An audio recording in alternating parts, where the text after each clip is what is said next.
This Youth Generation, Deon Price, life of a youth worker. I heard something concerning, and I often pay attention to social media and mainstream with celebrity, high profile individuals. That's who draws the attention.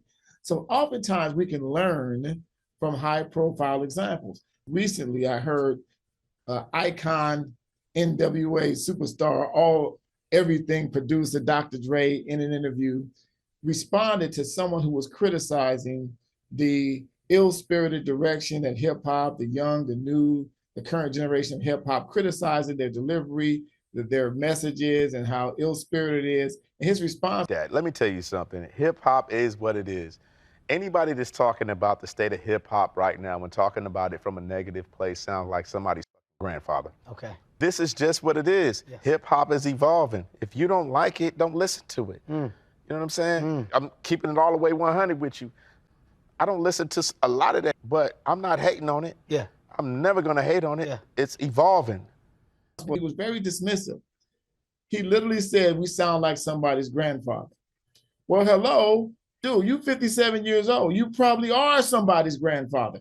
I'm a grandfather. What's wrong with sounding like grandparents and wise older men? That's what this generation needs, doesn't it?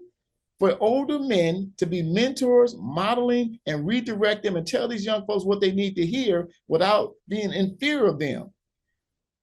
Isn't it time for we start acting and sounding like our age? Dude, you ain't 20 years old. If you still sound, act, and think the way you did when you were in your 20s and in your 50s and almost 60, then something's wrong with you, bro. What's wrong with sounding like a grandfather? I'm sure if you had some wisdom to impart on someone that you love in your family, a young man, I'm sure you would tell them, do different than I did.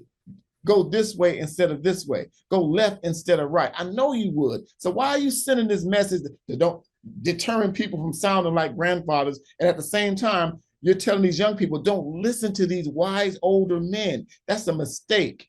We need to have these young people respect us and listen to us like OGs and wise men like we are, that we can redirect it. We come with experience. The scripture says our whiskers is got crown of wisdom, bro. Let's act our age. I commend people like Chuck D and KRS-One and LL Cool J, who is not afraid of sounding like older, wise men without fear of sounding irrelevant. Who gives us a crap? We are who we are. We are wise, older men. Let's redirect these young people because they are off track. They are about some bull crap. And at some time, they need to be held accountable. We need to tell them what they need to hear. If they're not going to get it from us, and particularly people like you who is respected in that community, who are they going to get it from? Stop deterring people from sounding like wise older men. We need that more so now than ever. Wisdom is golden. And where are they going to get that wisdom from if they don't get it from us? Come on, bro. That's nonsense. Sound like a grandpa. I'm a proud grandpa, and I'm proud to be a grandfather, and I redirect mine with love. Just a thought, just a message. This Youth Generation, Deon Price, just a humble servant trying to make a difference.